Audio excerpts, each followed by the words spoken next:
Hello, good morning, good afternoon, wherever you guys are listening from. Welcome to the SCANLINES podcast. Woo! What's up? What's Today up? We have four of us here today. One of our members that was on the first podcast, Anthony, said he was feeling under the weather today, so we kicked him off the team and replaced him with some guy from Sweden, our friend Danny. What's up, Danny? Hello, New York. Is it Saturday night? No, wait. It's Sunday, right? It's Monday. It's 1 a.m. Monday. It's Monday here too. Okay. It's Monday morning. Yeah. It's Monday morning.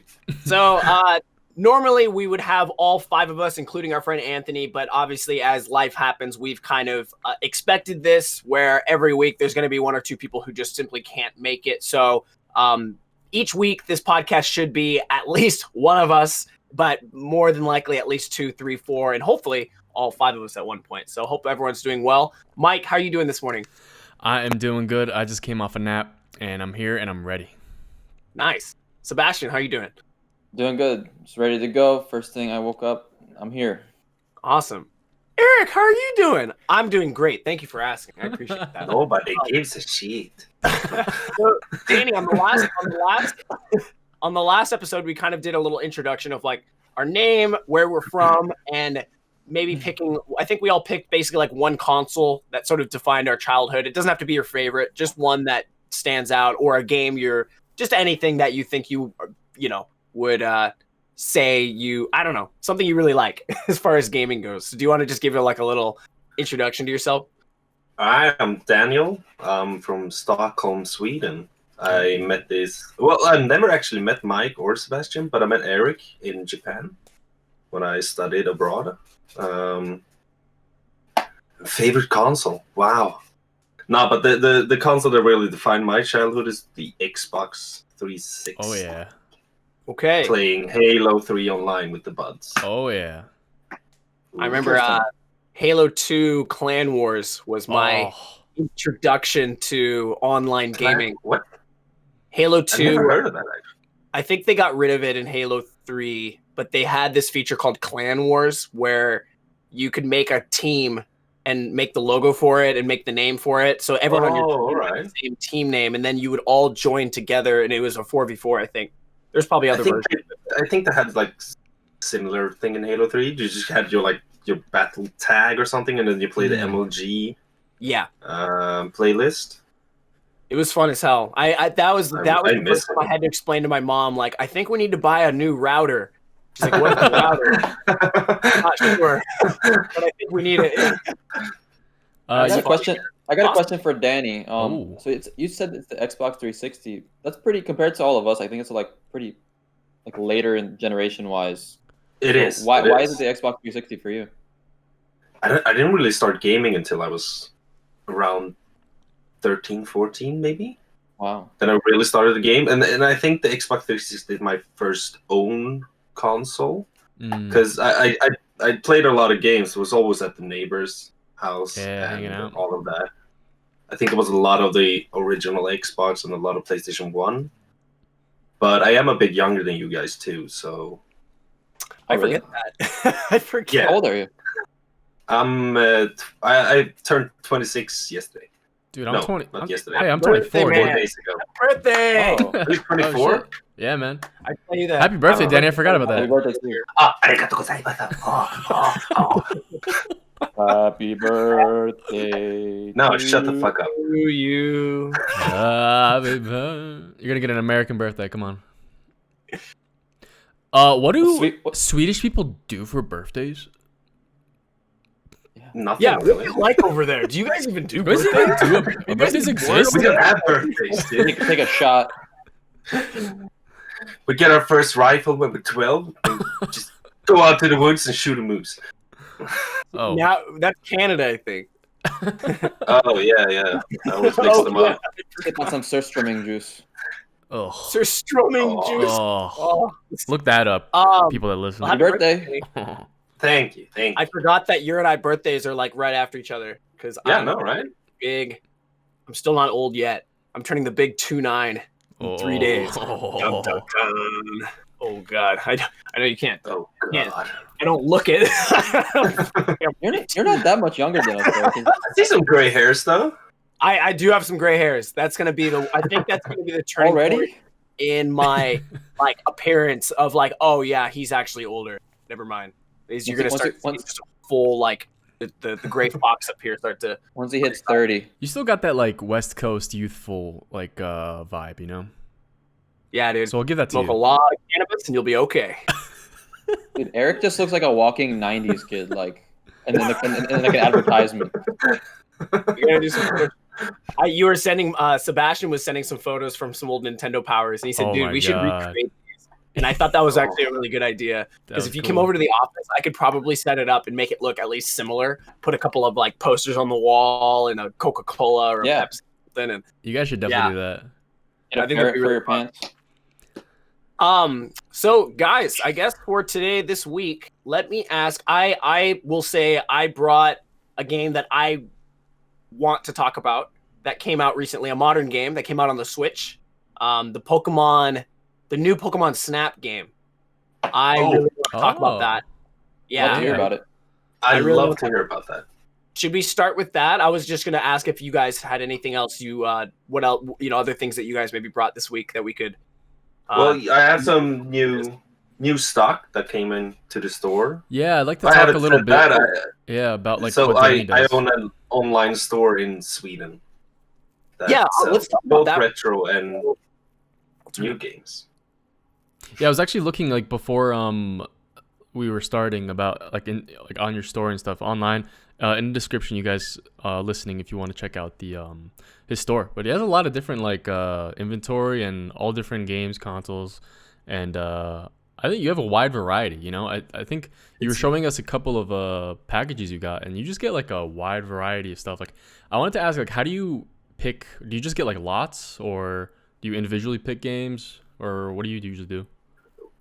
Well, it varies, I guess. Uh-huh. It's usually just big lots because, like, I usually just search on mostly Facebook Marketplace, and like buy and sell groups because that's usually where you find the best stuff. Because, like, I live in Sweden, we have snow like 7 months of the year, so garage sales and flea markets are not really like active most of the year. But as soon as summer hits or spring, as now, garage sales and like flea markets start to open again. And that's usually where you find the best deals. Cool. Because you can find, like, let's just say a Wii bundle, for an example, for like $20. That's worth easily 200. Because we at the moment is like spiked, especially here in Sweden. I don't know why. We kind of skipped the PS2 spike that you America have right now. Okay. I feel like that's been a thing for years already. but like we has spiked in America as well. Like Wii Sports go for around like $20 to $40. Yeah, wow. And I didn't even look it's into weird it, because Wii Sports it came with every single console, so it's like at least 200 million copies of it out there. Yeah. Or how many console now Wii sold? I think it was like 120 million. The original Wii Sports never actually had a case for it, did it? It just had like the paper. So with the console bundle, it just had like a paper, right? Small, but they sold individually as well in like hard cases. Why, if it always came with the console though, why would they even need to resell it? I never. I don't know if it's scratched up or blah blah blah. Yeah. I don't know. I know they had the Wii Sports Resort. I remember that coming out, which made sense. It was kind of a so there's Wii Sports, there's Wii Sports Resort, and then there's always like a combo pack. Okay. With both Wii Sports and Wii Sport Resort. Interesting. What? Yeah. I never really owned Wii Sport Resort, but I know it had I think it supported the Wiimote upgrade at that time. They upgraded the Wii Motion Plus. Right. Yeah. You guys play a lot of the Wii Sports Resort? I never did. I played a lot. The golf is so much Me and Mike fun. never had a Wii. I love the... Sorry, Sebastian. Me and Mike never had a Wii. Oh, damn. Yeah, we never had a Wii, but I would always go to like friends' houses and like that was it. Like Wii Sports, I just love the all Wii Sports day. Golf. On not the resort, but the original one. So I imagine the resort one's probably more active. So that's the weird part as well, because Wii Sport, well, let's say Wii Sport Resort for an example, golf has all the maps that the Wii Sport has, as well as new maps. So I don't really understand the bundle of Wii Sport and Wii Sport Resort. Yeah, some games. Wii Sport Resort has all the thing Wii Sport have, I think. Does it have like boxing and so I think tennis? So I think Wii Sports was like the boxing, tennis, baseball, and was something else, right? Golf. Yeah, and bowling. But the resort one has like 12 new sports. So I think it's just extra. Like sword fighting, ping pong. It's like jet skiing or something. It's like frisbee. You throw a frisbee to a dog, I think. Nintendo. And then there's also you can like fly a plane over the Wii Sport Island, I think. Oh, that's cool. Oh wow. Like through rings and shit. It's those golf games are one of my favorites. Those are seriously so much fun. I remember watching like the latest Nintendo. What's it called? Nintendo Switch. The where they show all the news. What's it called? The Direct. Oh, sorry. Yeah, and they showed the new Mario Golf. That looked so much fun. That one did look. That did look fun. That's the only game I was actually excited about in the whole Direct. I agree. I think everyone was saying that Direct was a little bit lackluster. We're at the time of this podcast, we're in May of 2021, so it was the most recent one, I think.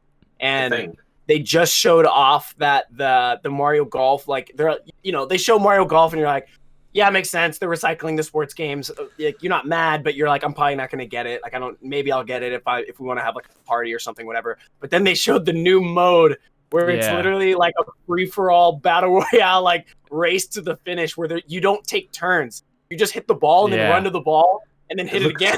That looks fun. So much fun. That looks fun. Yeah, that's going to be hilariously fun. Let's talk about that for a minute, actually.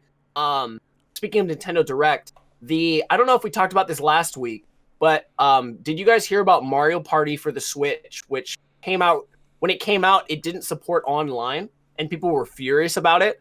It just this last week got updated with online support out of nowhere, which is weird because it's like, how old is it? It's like came out like 2 years old now, I think. Really?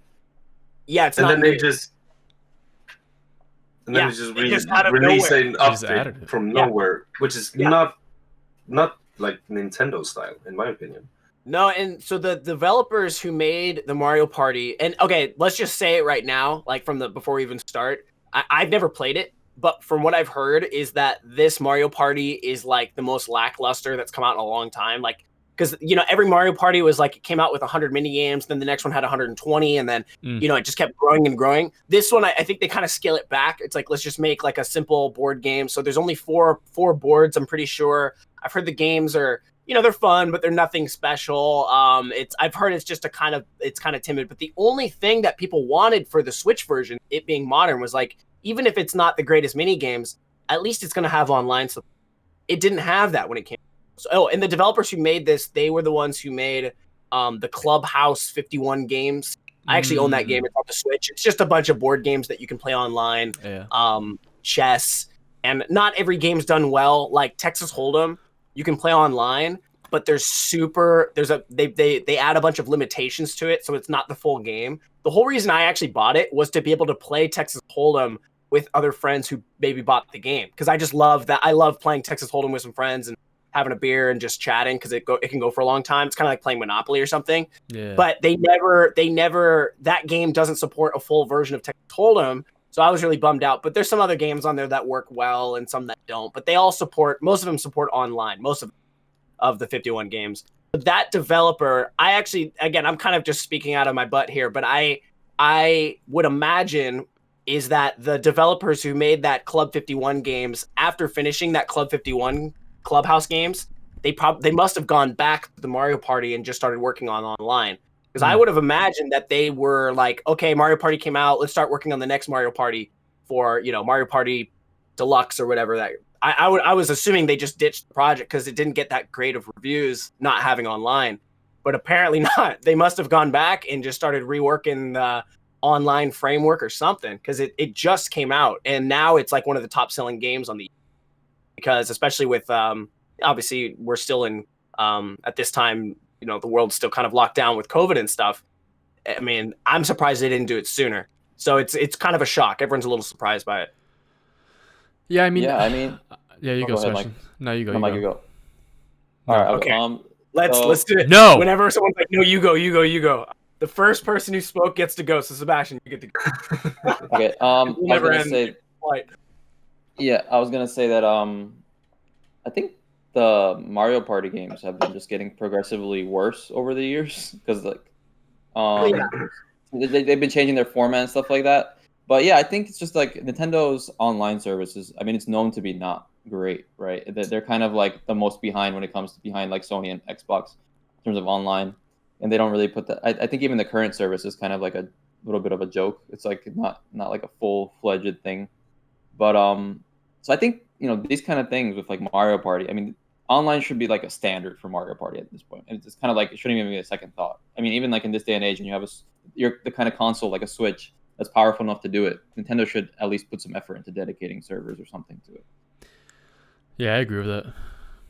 So it's like going off of that, basically. Yeah, it's just like it should be expected. So for them to like release this now and say, "Hey guys, we made online," and everyone's like praising Nintendo, this should have happened. It should have came out day one and been a bestseller to begin with. And then from there, it being a huge success, they release some new maps, and then they leave it alone.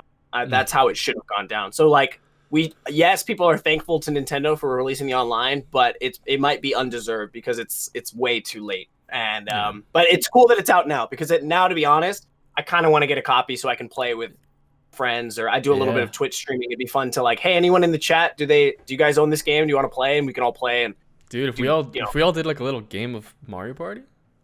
Dude, we could do a podcast. Come on. What if we did a podcast where that's the podcast? The length of the game is the podcast. I mean, Mario Party goes on pretty long. If you guys are down, I'm down. I don't think everyone has a Switch. Down. Does everyone have a Switch? Sebastian I do, yeah.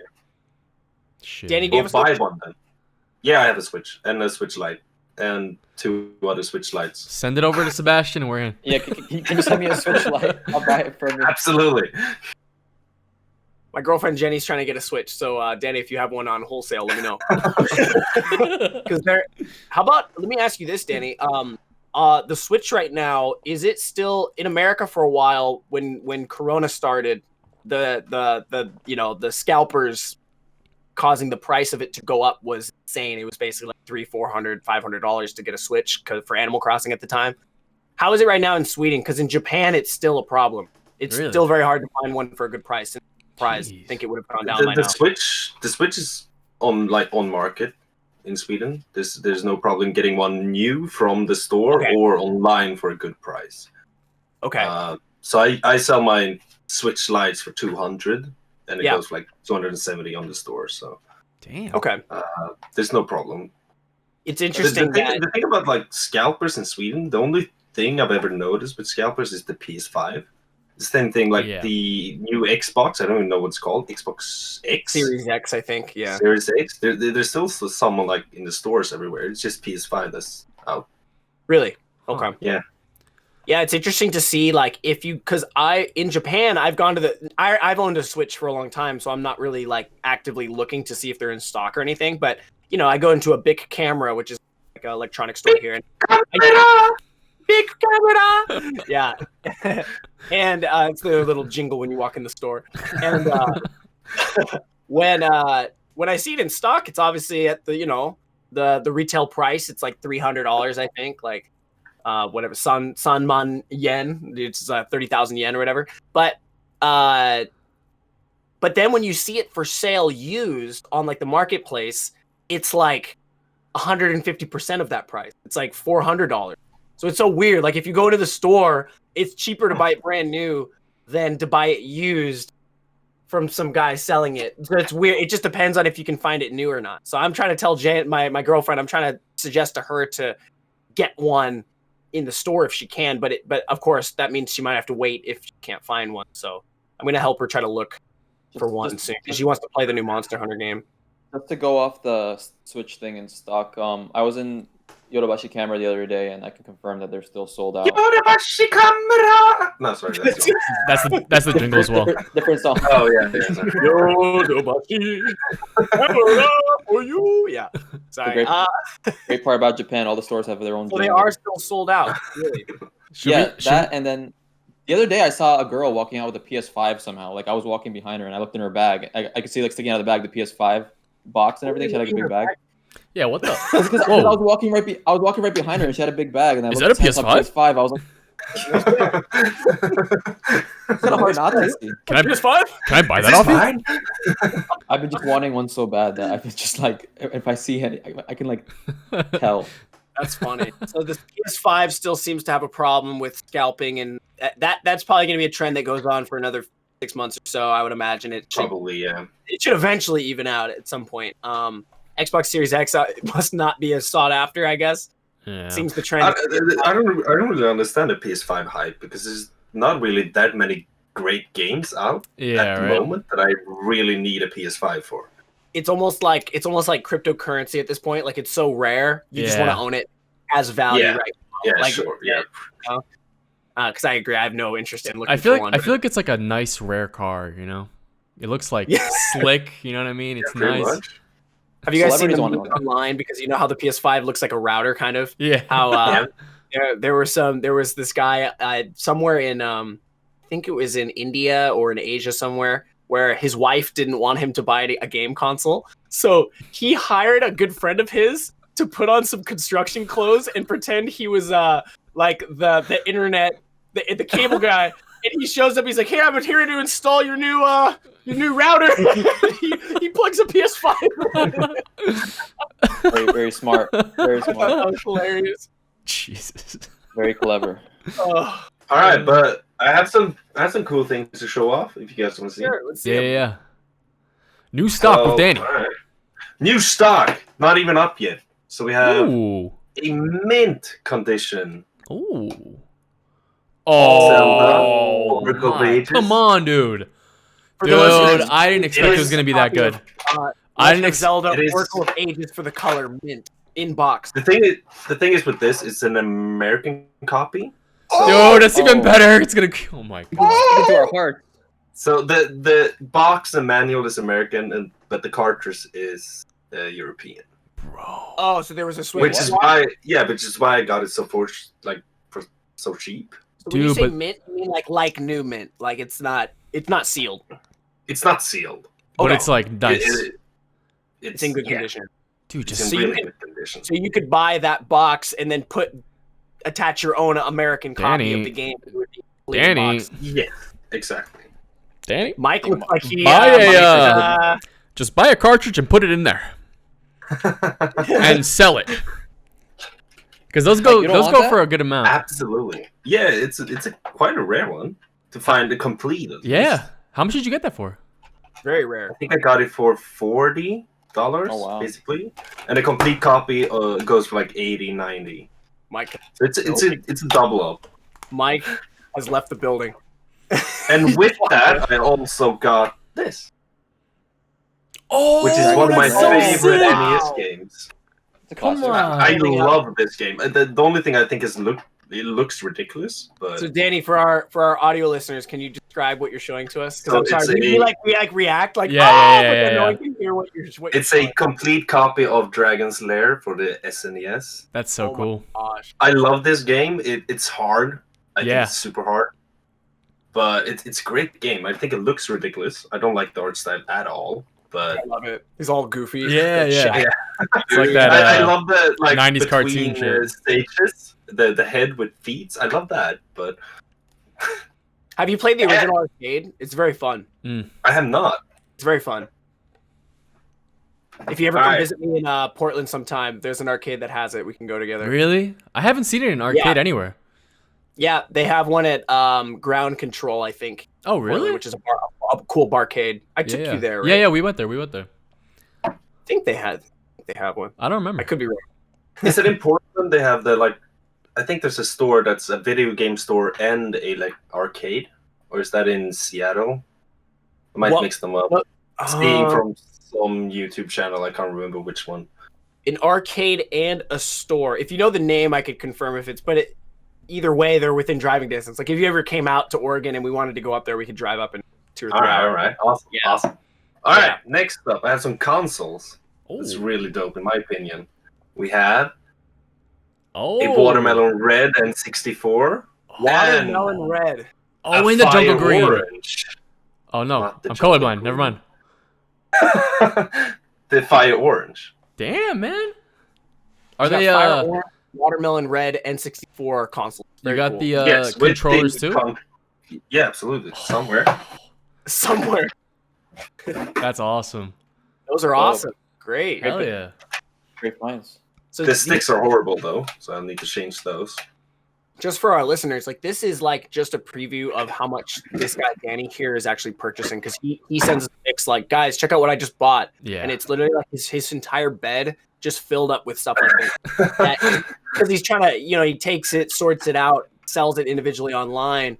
You could probably find a lot on his website, but there's probably, I would imagine you have some inventory that like you haven't even gone through yet, just because there's so much. Yeah, there's a lot of things I haven't been able to go through, especially since I don't live where I have my storage, because I'm moving in July, so everything is at my parents' house here, but I live at my girlfriend's house, so it's not until July really everything comes up, I guess, because I actually have time for it. And the last what? No, nothing. I was just saying that you just have so much. I'm sure we could do just a Danny segment every episode. Yeah. Probably. Danny's But the shop. last things, I think these are pretty common in America, but they are quite unusual here in Europe, because I don't think there's a store that actually sells them. But it's the My Arcades. Yeah, these are great. Yeah. Yeah, I've seen those. Is that a Dig Dug? It's a bubble bobble. Bubble. And a Bad Dudes. Nice. They have those in Japan here as well. They sell them. They're, for those listening, it's like the mini arcade cabinet that it's like a small size that fits on your desk, like really small, like fits in your hand, small, but it plays the real game on a little. Those are cool shelf pieces, for sure. Yeah, exactly. Great. So those are not going to go up on the storage. It's just going to be on my shelf. Hell yeah. Cool. Oh yeah. Those are great. Because they are quite uncommon here in Europe, because I think there's a North American store. I think that it's a North American company, probably. Uh-huh. Yeah, that sounds right. I know they do Galaga, Dig Dug. I think it's a lot of those Namco games, like probably Pac-Man as well. But they don't do, Nintendo doesn't do them, unfortunately. If they ever did, because I want to get it so great. That'd be huge. Yeah, I want to get it like an original Punch Out. Oh yeah. With the 2 screens. Ooh. Wow. Have you seen an original Punch Out in the arcade? Yeah. It has 2 monitors. It's awesome. It's awesome. Oh, yeah. I love it. They have that for sure at Ground Control. Yeah. That. It's Hell really yeah. cool. I'm not good at the game, but seeing the 2 monitors, like it's like a DS almost, but from back in the early 90s, it's really cool.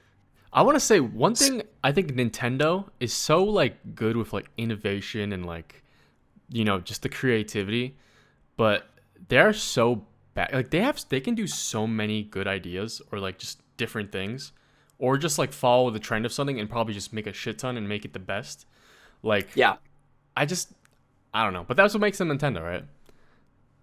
I almost wonder if it's like a strategic thing of like, if we like, because they, like you said, they could scratch every itch of all of us. Like, oh, if only they had this, I would buy it. If they had this, I would buy it. But if they sell too much, are they going to oversaturate?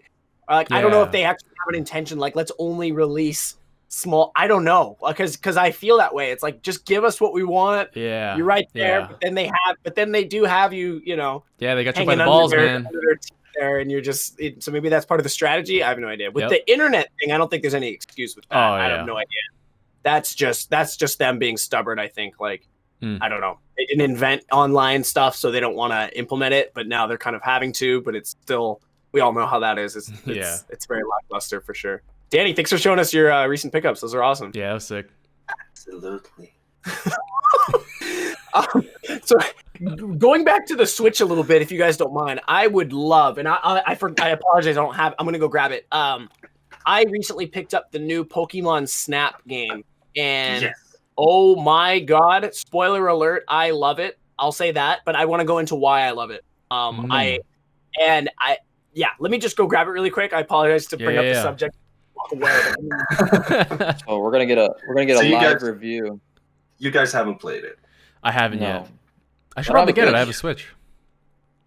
Yeah, me too. Do you ever buy digital copies of games? That's kind of what I'm doing now. Switch? Yeah. All right. I don't know why, like, collecting new, like, PS5 or PS4, I'm like, I don't see a point in collecting, like, the physical. I don't know why.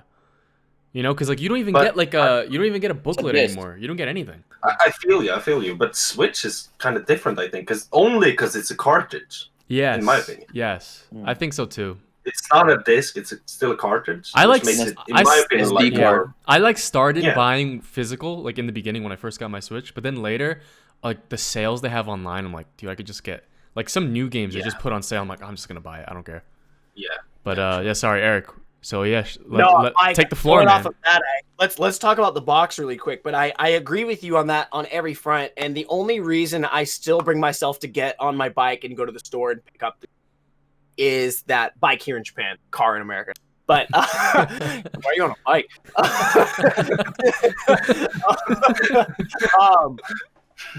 Is that in 10 years from now, I know I'm going to break my Switch. I'm going to lose it. I'm going to get hacked out of my account. I won't be able to log in. And I will no longer have those games. Because that's happened to me on my PS3. I owned a copy of Legend of Dragoon for the PS1, and then my account got like hacked. Yeah. And I wasn't able to like log back in and confirm that I own it, and then I lost the game. But I was like, but I own this. I should be able to play it. That's the only reason I like to have the disc physical, because I know in 10 years if I lose my Switch, but as long as I still have my game, I could start a new file. Sure, I might lose the file because it doesn't live on the cartridge. Yeah. I'm pretty sure it's stored on the system now, but that's so that's my reason. But I agree with Mike. It's so nice. It's like you're laying in bed, you're like, dude, just get this for way cheaper. Yeah. And so if it's like an indie game, the eShop can be that. But let me go ahead and go into this here. So I'll pull out. So to go off of what Mike said, I almost kind of customized my box so it looks like there's a manual inside. I'll show you what I mean. So first of all, let's just appreciate. I think sometimes when a game is in like the graphic art is in Japanese, somehow like the font, me being an American, I'm biased. I don't like it as much. Like I think it looks cuter with the English font, with the the Roman English alphabet, just the way that they pop. I like it better. Yeah. So sometimes the Japanese, you're like, this just doesn't look right. This one, I think they did really well. Just something about it just looks fine to me. I'm gonna go ahead and zoom in on this, and maybe Mike, in post we could put like an image or something. But if not, it's cool. Yeah. The new Pokemon Snap. I don't know if the American copy is the same art or not, but this is the Japanese one, so you can see it's news written in English, but Pokemon Snap is written in Japanese here. But I think it looks great. It's really cool. There's some Pokemon in here. Me as I'm getting older, there's some new generations in here that I haven't kept up with. But that's kind of fun too, to kind of discover although it's also kind of a bummer to discover that some of the new Pokemon are literally like ice cream cones and shit. Like, have you seen that? There's like keys on a ring, it's like and a that's garbage bag. It's like, okay. So it's turning more into like Japanese spirit ghosts than in this Snap, is every Pokemon in it? Not the first. No, I don't think it's every Pokemon. I think it's limited, and they clearly are also catering to people like me who are coming back to it. So there's a lot of Pokemon from the first gen, like I would imagine on purpose. You can see Dodrio on the front, and you got Pichu, and they got Eevee, but they mixed in some of the new ones that are cute. And you got Bidoof on the back here, so I'll show you the Bidoofin. Yeah. So, but I'll show you. So you're like, wow, I'm so happy I bought the physical version. Let's open it up. Wow, I can't wait to say. Oh, there's nothing inside. I mean, the art's kind beautiful art. That is nice. It's no cartridge. Wow. Yeah. My cart's in the game. They just send you a download file. This is really worth the box. If there's any reason to buy the physical version for a Switch, is just that the cartridge is so tiny. This way you don't lose it. I don't know. Hey, I don't know why else you would want. Hey. Also, why do they have clips on the right if there's nothing in there? Dude, absolutely my question. To which, then, thank you for that. That was a perfect segue. At the store, they were giving out these little pamphlets. They're just brochures. They're free, and they just describe the game. And this is almost kind of like the manual in a sense. Yeah. It's got just how to play the game, what it does, and it even has some dedicated artwork panels here. So very cool. Yeah. For some of the photos you can take. So what I did, check this out, and this must have been intentional. Well, this one, while it doesn't fit into the clips, it does fit right here. I put that right there. Oh, wow. feels like a manual. Like in a couple of years, if I open this up, I can go down memory lane and look at that. But mine, because I did a little pre-order, this came out. I think it's I was trying to read it, and I'm so out of the loop. Apparently, there's like a new machine in arcades that you can get these little medals, where if you pay 100 yen, you can buy a blank medal, and then if you pay another 100 yen, you can put the medal in, and it prints a sticker on it for you, so you can like collect these kind of like Pokemon cards, I think. So my pre-order of the game came with a Lapras medal with like a little instruction manual inside of like what it is. That's and cool. I left that sealed. I put that in the clips. There we go. So you're saying that like in the arcades in Japan, there's a game that you can connect that with? Apparently, yeah, because on the back of this, dude, that's yeah, like so cool. It shows a machine that you can pay money to collect these medals. So maybe this will have some value or something. But this came with my pre-order for free. I've seen a couple times in Japan. There's a couple arcade games. I think there's a Dragon Ball Z one as well as a Pokemon one that uses these metal things, and kids just like collect these medals and they show up to the arcades and they just like go in on with these medals to battle and stuff. I think there must be a game involved where it's like if you push it onto it, it'll come up and then you can take a picture or battle with it. I'm not sure what the actual game is, but yeah, you're right, Sebastian. They have a lot of games like that where you bring your own cards or you bring your own medals, and loading them into the game loads them up, because arcades are still actually a thing in Japan because a lot of people walk on foot, so it's accessible and it's fun. I go in there and they're online too. That's a cool thing with the Japanese arcade.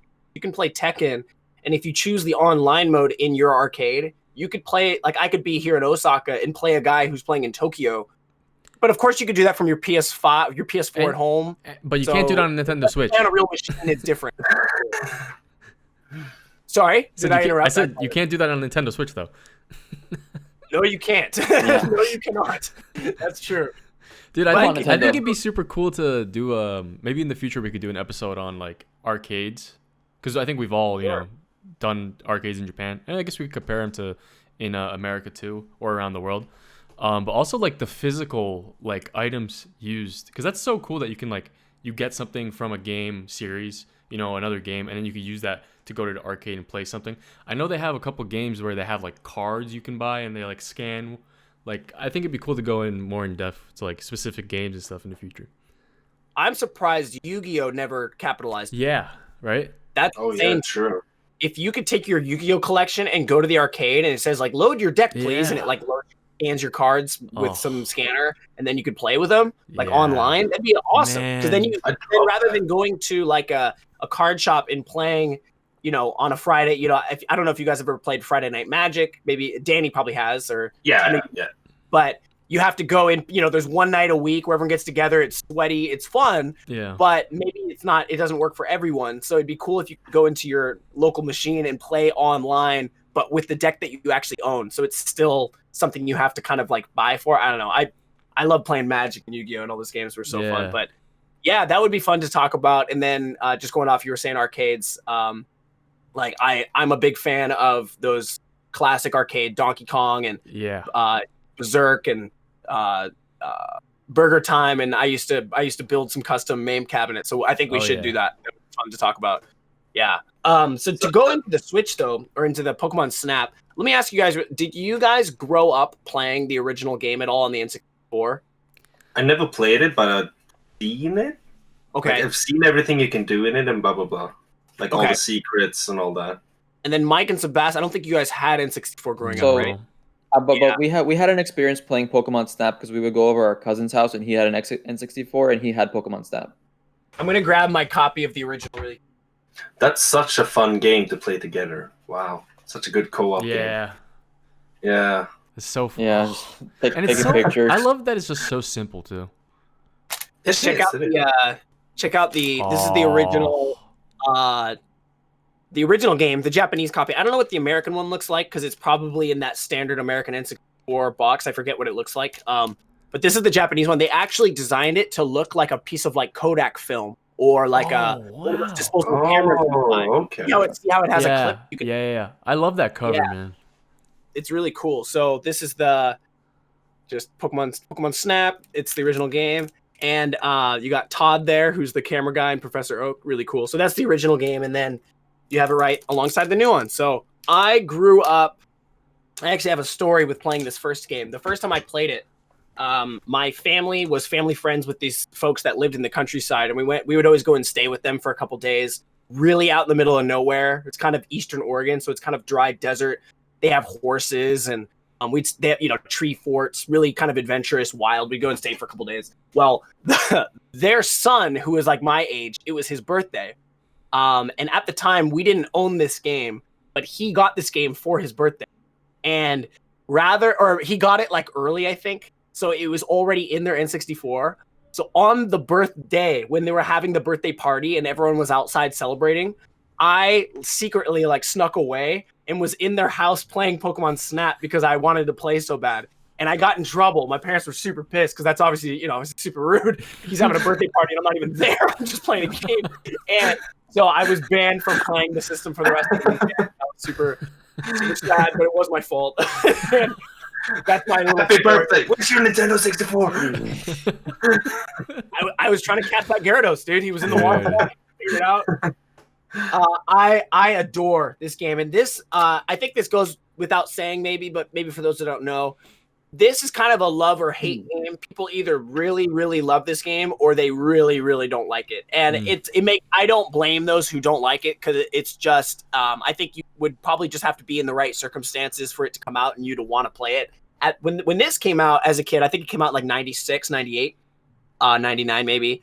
I mean, Pokemon was the thing. Everyone at that, as we all know, like this isn't news or anything, but just at that time, Pokemon was life. And then for this to come out where you can, and it wasn't even just the novelty that you can take photos. That's not even really so important. Like, oh, I can have a picture.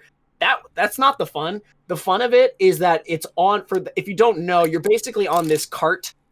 And you start at the beginning of the level and you're on rails, almost like a Disneyland ride, like Pirates of the Caribbean. So imagine you're on Pirates of the Caribbean, and while you're on it, you have your camera, which you're not supposed to do at Disneyland. But imagine you could.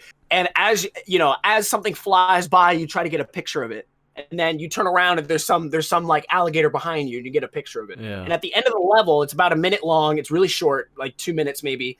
You're rated on how well you got your photos. And the idea of the game is that it's not possible to get a good photo of every single Pokemon in the stage without doing it multiple times. You have to go through multiple times. And every time it's the same. It's not like, oh, I got unlucky, he didn't come out he'll come out every time. So if you know that like, oh, he's going to come out like at this right moment, you could load the stage and like not move and just wait for one particular Pokemon. Something about that repetitive, doing it again, it being on rails, and it being short reminds me a lot of playing an arcade game. I love that kind of part of retro gaming where I can turn on my Super Nintendo and it's say a game like Super Ghouls and Ghosts, super brutally hard, but I can play it for 10 minutes only and feel like I got a full, like, okay, I feel good. Like I don't even have to. You could play for 5 hours or for 20 minutes and you feel satisfied because it's meant to be short, quick, and brutally difficult. This feels a lot like that. You load in your stage. There's only like 5 stages, but by the end it gets old because you memorize everything, and it does lose its replayability after a while. So in comes the new Pokemon Snap. Oh boy! Oh yeah! This game, and I'll say I think part of the reason why I'm so psyched about this, because obviously this is a pretty hard game to mess up. Like if they just have to recycle what worked, it shouldn't be difficult. You just put the same thing, but polish it up with new graphics, put in some new Pokemon, maybe a couple abilities and a couple secrets, you're good. And essentially, spoiler, that's kind of what they did, which I'm happy for. The reason I'm so stoked, I can hear my phone going off. I got to grab that. But I'm sorry, I keep getting interrupted here. But the reason I'm so stoked is in this modern day, age with Pokemon Go and a lot of, Fire Emblem and Mario Kart coming out they have sort of some app versions of these games out. My concern was that, Pokemon Snap, they're guaranteed to make it somehow require a smartphone, was my concern.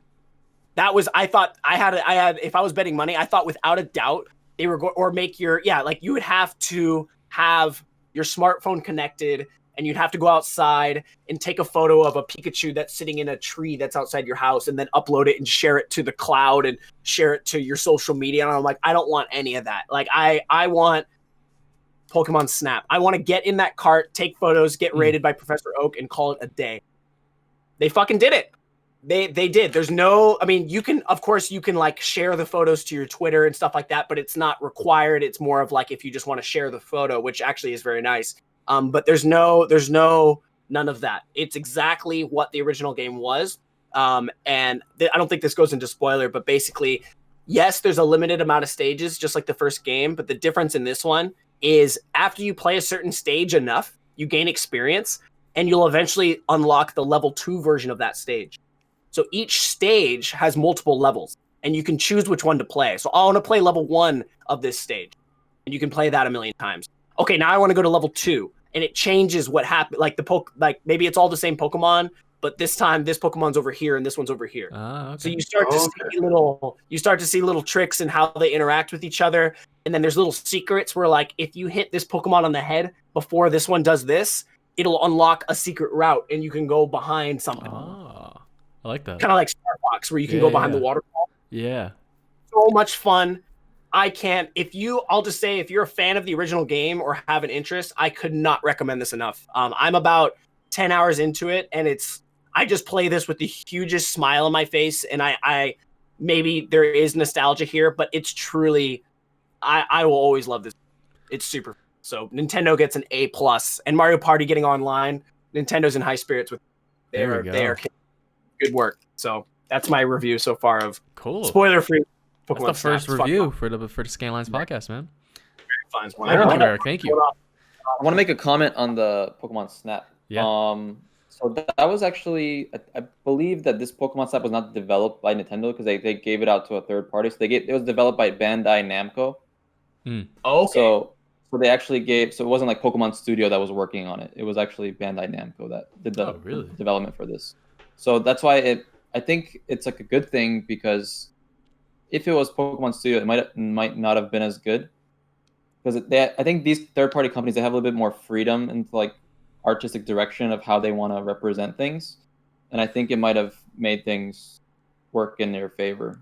Didn't Pokemon Company, aren't they not making the new Pokemons too?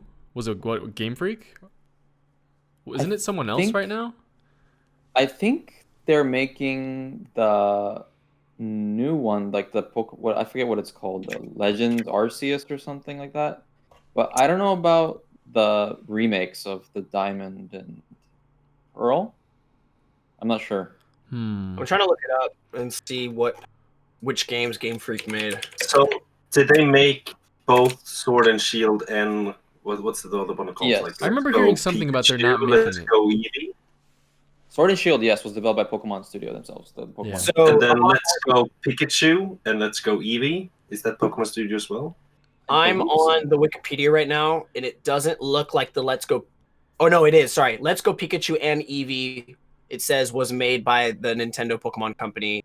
Oh, does this separate it from Game Freak? I'm sorry. I'll be quiet for a sec. Listen, developed by Game Freak. Okay, so these, it was apparently Game Freak was involved with Pokemon Sun and Moon, Pokemon X and Y, Pokemon Ultra Sun and Ultra Moon. I forgot about those.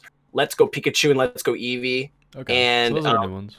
Sword and Shield. And then also the new one coming out next year is called Pokemon Legends Arceus, apparently. And they're doing that too. Yeah, they seem to be. Okay. Maybe I heard that from something else. Okay. I was gonna say, like, if they're not doing it anymore, because I guess they're just focusing on making Pokemon games, you know. Yeah. And maybe all the side stuff they're gonna, give to someone else.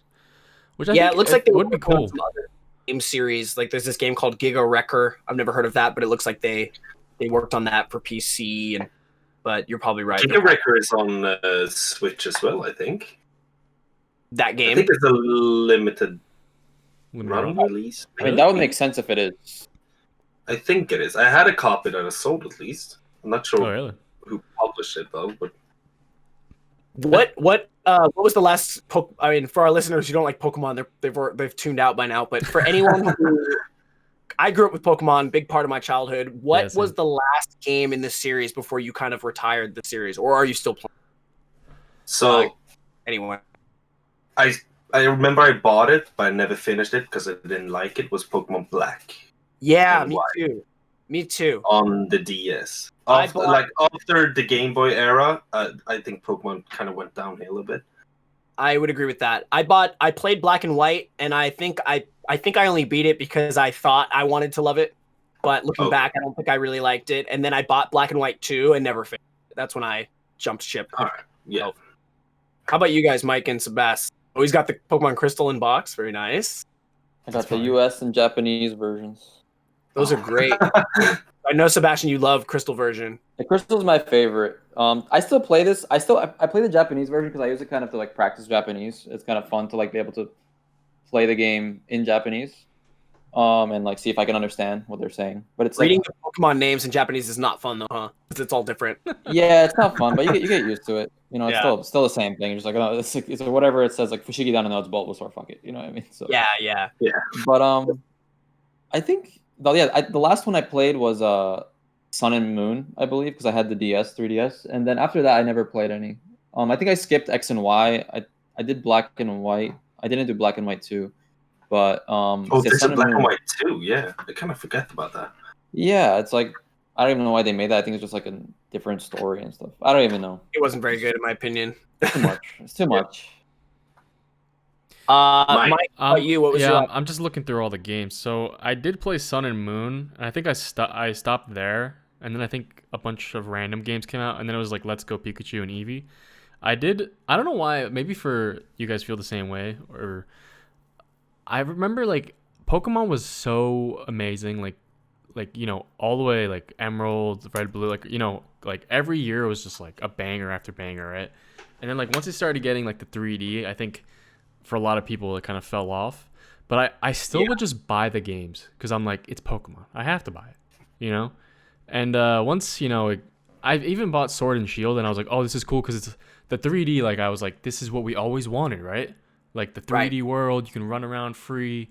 But like, dude, I don't know if you guys played Sword and Shield, but I didn't die once. One of my Pokemon didn't die once, dude. Like, and that's bad. That's my problem with the series a whole. 100% is that there's no challenge mode. Yeah. There's no like, let's actually make the person think a little bit and die a couple times and have to try again. There's none of that. And It's why the is same it? thing with puzzles, like compared to like the electric gym in, I can't remember what game it is, but like compare the puzzles, the old puzzles to the new puzzles. You mean the Pokemon electric Red, right? The Lieutenant Surge. Yeah, exactly, right. Gotta look in the garbage. That's the trash The bin. most obscure puzzle in the world. Yeah. The worst. Look in the trash bin. Yeah, They are really like the target audience now is kids, Yeah. which is not weird because like No. it's mostly kids that play it, and they want to focus on kids because they want to sell cards as well, Yeah. I guess. And it's not that. Sorry. No, go. I was gonna say my concern with that argument, of course, where it's like, yeah, it's for kids, but would it be so hard to have like some cheat code or something you can unlock after playing through it once that unlocks like a harder mode? And I know what listeners are gonna say, but Eric, in Black and White 2, they did do that, because that was the whole reason I played Black and White, was they said if you play the game once, it unlocks a challenge mode that makes it harder, and they actually technically did. But it was I didn't do my research because I didn't know we were going to talk about this or anything, but I remember the challenge mode not being what I wanted it to. There was like a more difficult way to play the game after you beat it once. First argument is, after you beat it once, you're kind of burnt out and you're like, I don't want to do that. And so like by then, like I think the option should be, you should be able to choose from the main menu or have it be a cheat code. If they really don't want kids to know that it's there, then allow the adults to be able to go into the options, load in something, and then choose it and go to hard mode. Something. It can't be that difficult to implement just a second version of the game where you don't have to change the game. It's just changing values. It's changing just the difficulty and maybe the randomness a bit. I mean, obviously I'm not a programmer, so it's probably a little more involved than that. But for them to just be like, yeah, it's just for kids, but you couldn't just add one small mode that just tweaks it a bit. Dude, there's no reason not to have an easy, normal, hard like on there. You know what I mean? Why not? Yeah. It's like I'm sure all it's just it's like gonna do is lower levels parameters. and higher levels. That's it. It's just gonna change level amounts. You just have to grind more or not. Going on this like easy, medium, hard, should Dark Soul have a easy mode That's a rare that exception. target kids? Because Now- like we're not kids, so we don't really care about their opinion. But But it's Yeah. made for rated M. so I don't think they even want. Yeah. Now we're comparing rating Pokemon and Dark wise, Souls. like it. Pokemon and Dark Souls. So really quickly, because I'll say there's probably people listening like, but Eric, there is a way to play a hard mode Pokemon, and so there is an exception. Yeah. To want to scratch that itch of playing like a challenge mode where it's actually hard, like where like you're facing a boss. And before I even go into that, let's just appreciate like why is Dark Souls so fun? Everyone's talked to death about Dark Souls, but it's a refreshing slap in the face in a time where games hold your hands, right? Like that's why that game stands out so much. You're like, holy shit, I can't beat this guy. Well, get good, do it again. You're like, fuck. It's kind of refreshing. It's like cold water on your face. Oh, it wakes you up a bit. It reminds you of that games used to be fucking hard. And I know we're getting old and we're kind of like, games today are too easy. But there's no excuse for a programmer, I don't think, to have the option to play both an easy and a hard mode. Because some people are just tired. They work too much. They're working graveyard shifts. They want to come home. They want to be the hero from level 1. They want to be the Dragonborn and glide through the experience and just kind of relax. That's fine. I want my ass kicked. I want to get punished. I want that. What's that? The BDSM shit. I want in a game. Punish me. I want that because it makes when you finally beat that boss after it pissed you off for like 3 days, man. It's like a legend in your head. It's like a story. It becomes this part of your past. As nerdy as all this sounds, it's something that actually is awesome. So. If that could be in a Pokemon game where like, oh my God, as a kid, when you went to the gym leader, it was probably kind of scary. You're like, oh my gosh, like it's intense. But as an adult, you realize this isn't going to be hard. I'm going to blast through the whole game like Mike did with Sword and Shield. I'm never going to die. I'm never going to, what do they call it? Blacking out or whiting out or whatever. Like that'll never happen once. Yeah. So there is a way to do that with, I don't know how far up it goes, but people release modded versions of the game to achieve this. So it's not officially supported by Nintendo, but there are, I think it's called like the Nuzlocke version of the game. Yeah, I mean, where if a Pokemon dies, I mean that's not really modded, I guess. So like that you can do without modding. So it's just, but it's always like the people have to come up with something. Like let's make a rule. You know what I mean? That if you die, you have to release that Pokemon or whatever. If it dies, you have to release it, which means it's like dead. Yeah. You can release Pokemon. Yeah, you can just put them in the computer. Yep, you can permaban them. If you put them in the computer, you can then release them if you run out of space. Oh, okay. Yeah, but that's like if you're walking outside and it's like, oh, hold your breath when you're stepping on a crack or something. Yeah, to challenge yourself. Yeah, it's like a game you play on a road trip, kind of. Yeah. You're making limitations and rules for certain things just for the fun of it, and as fun as that is. I wish just there was an official version of it. It would just be nice if the official game had something like that. Dan, you good? Yeah. Thought he was showing off. I wanted to add also is like Nintendo is very not good at like really reaching out to I think the communities of like hardcore people that game, like they're different franchises and they're like dedicated to them. Especially like competitive play, like I feel like they just don't care at all, man. And Pokemon, Smash, like and Pokemon, like there's a huge competitive scene, like, and that reached out to even like people that I worked with at like multiple jobs, like are like random, like I don't want to be disrespectful, but a couple normies just like going hardcore Pokemon like competitive. And I'm like, that's cool, you know what I mean? Like that they could at least do that, but. There's no avenue for people to like know about that, or you have to find it yourself. Like Nintendo doesn't like uplift any of like outside sources, you know? It's only like Nintendo. That's it. I kind of feel like when the Wii got released and it got such like the sales, because it was a family consoles. Yeah. Like they kind of looked away from the pro gamers and the competitive scene. And just focused on, all right, this is for the whole family. Casual. Yeah. Yeah. Because the GameCube can also just have a setting that also pleases the fans, like that want it. And I think the sales wouldn't go up enough for Nintendo to scoff at, so maybe that's why. But it wouldn't be hard to if you've already made the game, just make a hard mode. Even if it's just making the bosses HP be triple. More help, Yeah, it's a lazy way to do it, but do something. I don't know, because us growing up, and this is kind of a new generation, so I hope they adjust to it, that old people are going to be gamers in the next 20 years. Yeah. Like when we're getting old and we're starting to retire and become grandparents and stuff like that, we will be playing games. We will not be, what do they do? Drink whiskey and play poker? I don't know. Yeah. Like, we're going to be playing games. Like they play bingo, right? Like we're going to be in retirement homes online playing World War. You know what I mean? Like in RuneScape, Danny. So Danny and I will probably die a lot sooner due to RuneScape. Yeah, probably. Eric could be playing sea shanty till he dies. Yeah. We'll play it at your funeral, Eric. Oh, my mic doesn't pick up. Pick it.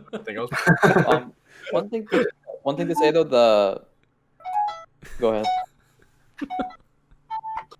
It sounds beautiful. All right, here's one note. Yeah, one thing to say though, the Pokemon creator on during Sword and Shield, I forget what his name is, Matsuda or something. I don't, maybe wrong guy. But he said that they're like with Pokemon games like Sword and Shield, like they're making them easier because people don't have so much time nowadays, and people's attention spans are different, pretty much. It's the smartphone era. It's the smartphone drone zombie era of I want to sit there and push go and see it go, yay! Yeah. Go, yay! I guess that's kind of why like all the hit games that are on right now, like Fortnite, and it's all competitive games because the challenging yourself side has kind of disappeared and just showing off to friends because of the online era as well. Because it's more fun to show off to your friends that holy shit, I'm this good at this game than showing off to yourself like holy shit, I actually beat this game finally. Yeah. It means more, I guess. Yeah. Yeah, 1 versus 100 and you're number one. It does feel good. Like it does. Yeah. There is something. It does. Dude. Sure. And it's like it's so much easier to share it and everything. Yeah. Like sure, you had some forums that had like 100 members that you can show off your accomplishments, but now you can just post on Facebook and show all your friends, or Twitter, or Instagram, or everything. Hey, if you can play 50 a day, your chances of getting that W are a lot higher. So you can just share the second victory clip, and you'll probably get one once a day or something. Once every other day. Yeah, and I'm gonna be real. Like I got into a big I haven't played Call of Duty since I don't know, it was like Modern Warfare something, a long time Modern ago. Warfare 2? Yeah, probably Modern Warfare 2. But coming back, I started playing like a year ago. I stopped now because I just like it's too. So we got to talk about companies that don't give a shit about like anything about their game. EA Sports, dude. Activision and Infinity Ward. Like I could do a whole segment on that, man. But I'm just gonna I'm gonna leave it short. But that like Battle Royale is so addicting. Like the rush I would get. I felt like I was playing competitive like competitively every time. And if you got a squad of 4 people like going in like game after game and you're getting closer and closer and then you're number 1, dude, I'd be shaking. Like I feel like I'd be having withdrawals. Like it's crazy. That's is awesome. I mean, there's a reason it's so successful. Yeah, man. And you're like all talking, like you're all linked up. You're all like giving comms to each other. It's just like I think every single battleground mode is so addictive because I've started playing what's it called, GeoVisor? No, GeoGuessr. Oh yeah. It's like you get placed on a map. I love GeoGuessr. And they have a battleground mode that's so addictive. So you're playing against 10 other people, and you have to guess before like the last person does, or otherwise you're out. Is that the game where you're in a field in France and you have to guess that you're in France? Yeah. Yeah, exactly. On the map. Okay. Yeah. Yeah. So you have to be if you're furthest away, you get like knocked out. Okay. So it's super addictive. They even added those battle royale modes for Tetris and Mario on the Switch. Those were awesome. Super fun. I think they got rid of those though, no? Sorry? I think those were like limited time. They are. Which I is think like, they were like why? experimental that they just release it limited so that there's more hype. More Nintendo bullshit. It's like get rid of it. Like people like loved it too, I'm pretty sure. Let's think like actually logically why you would have a limited run of that. And we can talk about the Mario triple thing as well. But why would you make Tetris limited for only like 3 months on Reason one I could think is that, we'll release it. It will be fun. And then it's going to peter off and there's going to be no one playing it and you won't have enough people to fill up the 100. Maybe. I don't know. Possible reason. Number two, let's just bring hype to it because it's so experimental. We don't even know if it's going to be successful. But if we only have it for 3 months, a lot more people are going to try it and then we'll put it away. And if it does very, very, very well, maybe we'll release it a year later or something with an update. And those are the only two reasons I could think of personally. What do you guys think? Why would you limit? I agree. Yeah, I think those are the only reasons. Yeah. I don't know. Because it being 100, if it peters off to where trying to load 100 people around the world starts taking 10, 15, 20 minutes because there's not enough people, that's a potential issue. You know, how long can that last? So maybe if they know we eventually want to get the game offline eventually, let's just do a limited run. How about that? That way they know it's going to get removed. They're not angry at us when we pull it off. I don't know. This is why Nintendo doesn't do online. Because servers cost a lot of money. Yeah. True. That's kind of it, right? But you're the richest company in Japan. I mean, you're the number one they company don't care, in Japan. dude. COVID didn't help the release of Nintendo World, though. That's for sure. They might. Maybe that costs a lot of money. Yeah. Have they ever done a limited run game before the 3D All Stars? I don't so. Are they just trying out to see if we put this on limited run, can we sell as many copies as we would do to in 5 years, in 1 year instead? Yeah, maybe it speeds up the sales a bit because if people know I can just wait to buy it when it's cheaper. Yeah, exactly. Right. Kind of want to go get your copy. Don't miss the opportunity. Yeah. I don't know. Wasn't this thing free though? You're talking about online? Yeah, that thing. Tetris and Mario were free. Yeah, they were Nintendo Online. Oh, okay. You could buy it though. Wait a minute. No, there is a physical version of Tetris 99 though for sale. I just remembered. If you go into the store, you can see it. No, I think that's a separate game. That's a separate game, I think. Oh, really? Yeah, I think. So was the game mode free or? Yes, this was I think a Nintendo Online thing because Nintendo Online would you know how it has the virtual consoles. Yeah, I'm pretty sure they added these two games basically together as a separate kind of game. Wait, maybe we didn't research enough. Is it that they put it up online for free temporarily and then they take it off and then if you want to play it again, you just have to buy it? Is that how that works? Is that how they did it? I'm going to start Googling. Tetris Royale. Tetris 99. I'm pretty sure that's a separate game. I think the 100 player battle thing was called Tetris Royale. Yeah. Tetris 99 is separate. Yeah, those are separate games. Oh, really? Yeah. Okay. Yeah. 99 is the new Tetris, and people actually, in terms of Tetris, I actually watched something recently. This would be a cool thing to talk about too, in a future podcast, maybe getting more in depth, specific ways to play games. Supposedly there's a new way to play Tetris. There's certain ways to hold the controller or to press the buttons. There's hyper tapping and they do rolling or some shit. And I don't know, I was watching it today and they found a brand new thing and it's destroying records. Really? That's always super cool to see. And this is on NES. Chess players. It's the NES. Yeah, the NES one. And they just find it out now. Yeah.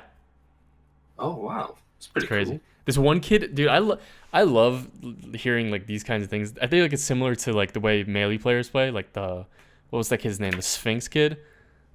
Yeah. They have their own special thing. This one kid would hold the NES controller on his foot and play, and he'd he would leverage it with his foot. It's I don't know, man.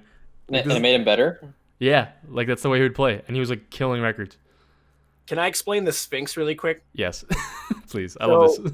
So, Super Smash Brothers Melee, for those that don't know, probably do know though, there is a competitive scene of people that still play the game. They bring their old tube televisions because there's no lag, and they play the shit competitively. Friends and I got into it for a bit. I now just play casually for fun because they have the online stuff you can do with Slippy and stuff, but I have a lot of friends that still play. So when we were all studying abroad here in Japan, we joined a small tournament. And there was actually a lot of pro players that showed up, and I'm nowhere near that. But we have Anthony. Actually, no, the podcast knows him. It's Anthony. He's a really strong player. and he plays. He goes under that tag Ant, and he plays Samus and Luigi. And is that it? I know he probably has other alt characters, but there was this pro player that showed up. He's known as the Sphinx. And Mike, why is he known as the Sphinx? So I forgot what's his actual name though. I feel like he has another like nickname. Let's not even worry about it. No, okay.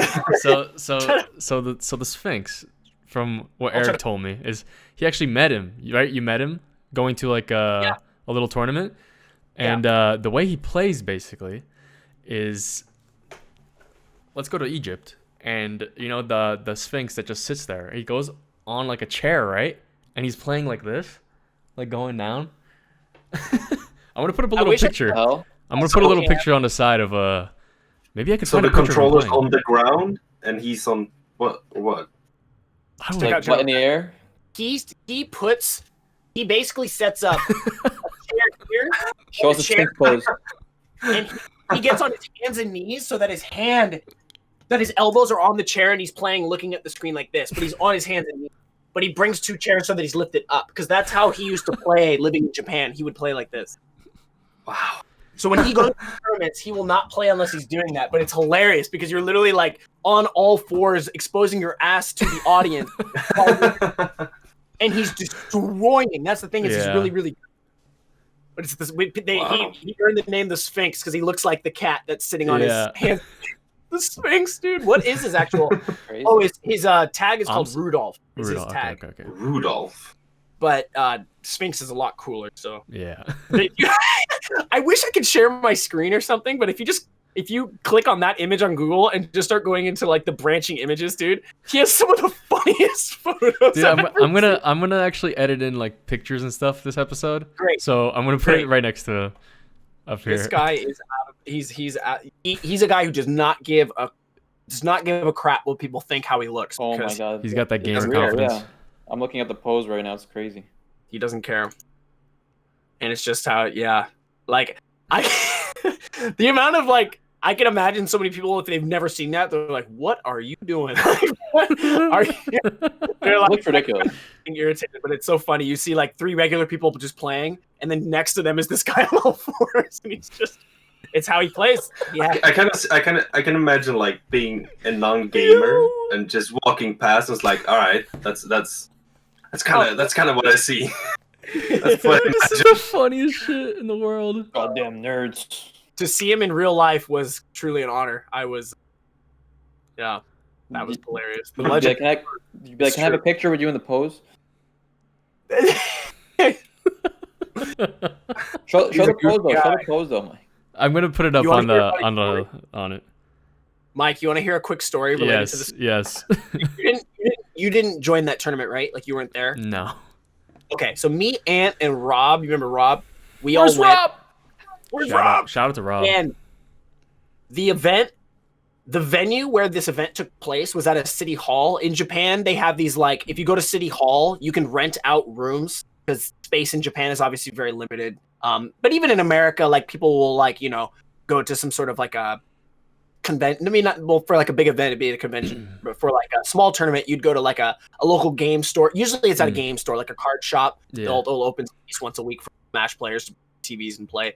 So in Japan, a lot of the times when they do Smash stuff, at least the ones I've been to, you go to City Hall and you basically reserve a room, pay a little money. So everyone who goes to the tournament, they pay like a $10 entry fee, and that helps pay for the room and also for the prize of the tournament, right?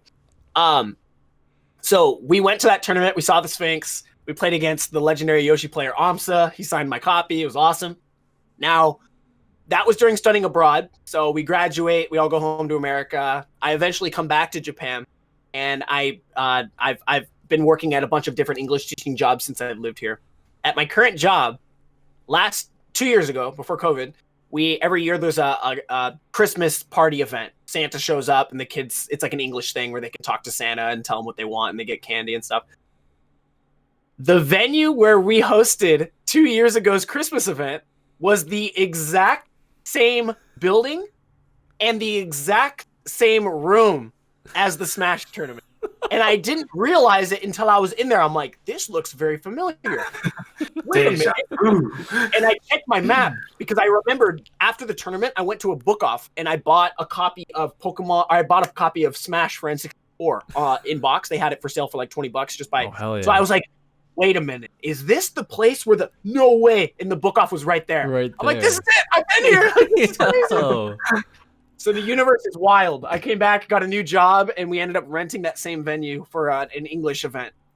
I love The that, Smash dude. was more fun, That's but so it was good. crazy, right? It's all It was just like, connected. "Oh, he was right here, the Sphinx. He was right here. That's crazy. There's a mark, an imprint. Skis, yeah. The chair pegs, yeah. That's how you know you're meant to be in Japan, Eric. It was meant to be, I guess. Yeah. All right. That was called the Master Hand Tournament. Master Hand. Oh, If you ever that's check out the such a Master sick Hand. name. It was awesome. Yeah. Awesome. All right, man. We're in. Yeah, it's an hour 15 minutes. I think we're good. Awesome. All right. So, Mike, I know at the time, if you guys are listening, this may not be a thing, but at this moment right now, as this is our second episode that we've recorded, the first episode we haven't uploaded and ready to share, but we're waiting for it sounds like Mike on his end he's doing sort of the production of the audio sharing with the RSS feed. It takes like 1 or 2 weeks for the Apple Music and all of them to like register your podcast before it starts going. So if you're listening like in real time of when this is coming out or something, the reason why the first episode was delayed, but Mike's holding up his fingers, so you might have a note here. But just announced we are live on all the platforms that we want. So yeah, we're gonna put the episode up All tomorrow, right. which is gonna be Monday, so they can listen to that, and this will go up on I guess we'll do Fridays, like we said. Okay, so we're thinking of doing Friday releases for these episodes. We record them on Mondays ourselves, and then we have a couple days if we need to add some post-production or edit it or clean up audio. Yeah. And we'll record on Fridays. Is that kind of what we're doing? Yeah. Let's do that. Awesome. All right, so we're all good. So awesome. Great. Okay, so never mind. You guys will notice no delay, but we're excited to start sharing the first episode and just kind of, get the channel growing and start adding graphics, things like that. So that's good to hear. Very cool. All right, man. Well, thank you guys so much for listening. So for now, you can find the podcast on Spotify, Apple Podcasts, Google Podcasts, YouTube. Always has the video. Go there to watch it. SCANLINES Podcast on Instagram. Thank you guys for watching. My name's Mike. I'm out. You guys can go too. You guys say bye now. I want to stay. Mike, I'm out. That sounded like a good outro. We could use that. All right. See you, Mike. See you, Mike. Bye, Mike. I'll just wave. He finally left. All right, guys, let's continue. My name is Mike. See you guys next week. I got into Maybe podcast you mode. have. I'm not gonna say what to say, but yeah, thank you guys for listening. I talked a lot, so I'll shut up. But see you guys next time. Danny, maybe I don't know. How should we do our Let's outros? say everyone Maybe says bye, right? You should just probably do an outro for everyone. All right. Yeah. I thought we'd be SCANLINES, polite. All right. you're I out. thought we'd be polite and everyone says bye. Fuck off. We're not polite. Thank you guys for listening. I And wanna we'll see do you next that. time, and we all wave or something like All that. right. That Peace works. out, people. SCANLINES Podcast. Wow. This podcast. SCANLINES Podcast every Friday. Peace out. All right. See you guys next time. Bye bye.